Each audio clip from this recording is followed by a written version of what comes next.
Okay, it's wonderful. Very nice environment. You go slowly.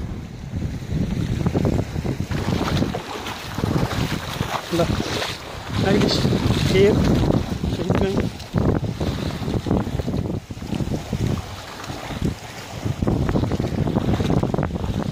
यतिमा डुङ्गै चला आएको जस्तो लाग्यो मलाई यो मान्छेले ल यस्तो छ यतापट्टिको area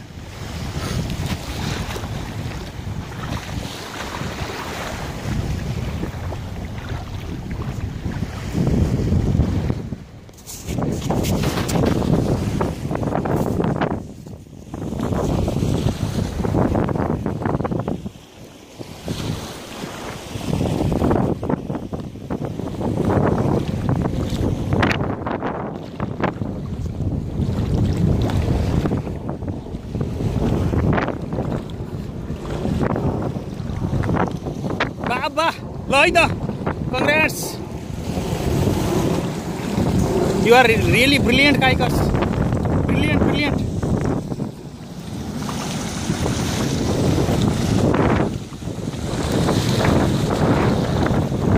Okay, my turn now. कस्तो रह्यो एक्सपिरियन्स युवराज? कतिको मजा आयो अथवा फिलिङ कस्तो छ? जस असर्दीमा कहिलेकाहीँ बोट चढिएको थियो? यो पहिलो किस्ती चाहिँ एउटा साथीको माध्यमबाट एकदमै सक्सेस जे होस् आजको कार्यक्रम हजुरलाई खुसी लागिरहेछ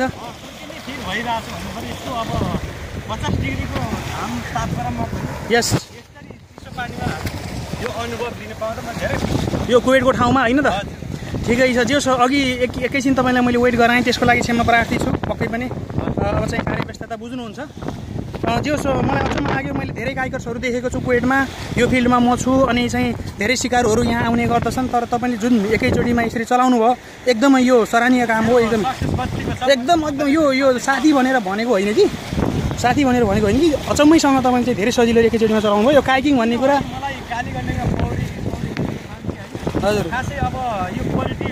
हजुर ठिकै छ तपाईँ त्यही कारणले गर्दा मैले तपाईँले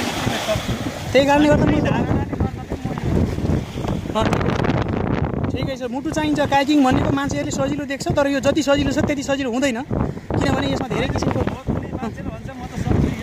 नो हुँदैन यसैमा गियर छ यसैमा ब्याग छ यसैमा पाउनु हो नि अनुभव गर्नु भने सबै कुरा छ जे होस् खुसी लाग्यो युवराजी धेरै मजा आयो हाम्रो छाता यो अम्ब्रेला अलिकति उडाउन थालेको परिस्थिति छ हावा बढी लागिरहेछ हावामा काइकिङ एकदमै गाह्रो हो एकदम महसुस भइरहेछ हावाले गर्दा पल्टिने सम्भावना धेरै रहेछ एकदम गहिरो छ फेरि यहाँ एकदमै गहिरो छ तपाईँको चाहिँ नि यो हावामा यसरी चलाउनु भनेको त एकदमै गहिरो छ गहिरो बिच हो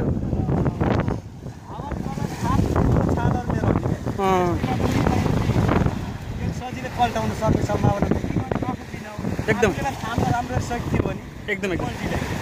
युवराजी तपाईँलाई यो कुरा थाहा छैन होला त्यो सिप के को लागि हो तपाईँ यो ठाउँको नयाँ हो म त यहाँको बासिन्दा नै भएँ त्यो सिप हो यो सिप मलाई भन्दा तपाईँलाई नै अनुभव छ किनभने पहिलो चान्स यहाँ म स्विमिङ गर्नको लागि आएको छु एकदमै तपाईँको यो सिप चाहिँ म तपाईँलाई जानकारी गराउँछु यो किङ राजाको घर हो यसको सिधापट्टि यतापट्टि यो साइडमा यो राजा बाइचान्स हामी काइकिङ गर्दै त्यहाँ गयो भने उसले हामीलाई पक्रिने त्यसकै सिधा हो ती देख्नुभयो नि त्यो तपाईँको त्यसको सिधा यहाँ यो सेक्युरिटीको लागि बस्या हो बाइचान्स हामी काइकिङ गर्दै त्यो एरियामा गयौँ भने हामीलाई पुलिसले समाउँछ र जान दिँदैन नो एलाउड हामी यो साइडमा जान सकिन्छ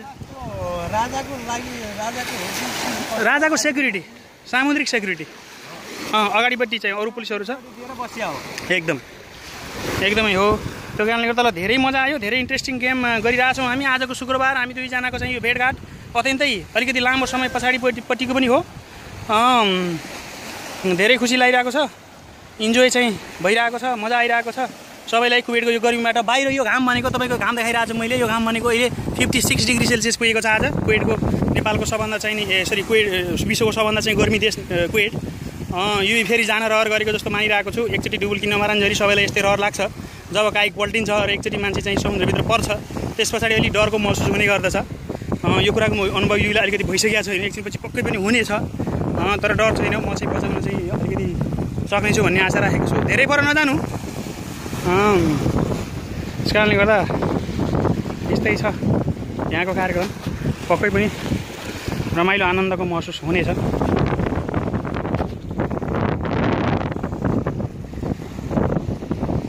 यो फिसिङ पोर्ट हो यतापट्टि, यो सबै राज खानदानहरूका घरहरू हो। समुद्री साइड भनेको यो एक्सपेन्सिभ एरिया, र यो एरिया भनेको कुवेतको सबभन्दा एक्सपेन्सिभ एरिया हो, सबभन्दा महँगो ठाउँ हो र सबभन्दा भिआइपी एरिया हो। यहाँ चाहिँ नि यो एरियामा मान्छेहरू सबै राज खानदानको मान्छेहरूको मात्रै घर छ। अलिकति एक्सपेन्सिभ एरिया भएको कारणले गर्दाखेरि पनि हो, राजाको घर पनि यहीँ त्यो छ र बाहिरी मान्छेहरू एलाउड छैन। म यही एरियामा बस्ने कारणले गर्दा मेरो साथीको लागि चाहिँ मैले पर्मिसन लिएर बोलाएको परिस्थिति हो यो, जो कि यहाँ आउने चाहिँ छैन। यहाँ खुसी लागेको छ। ल युवराज आउने क्रम छ। ल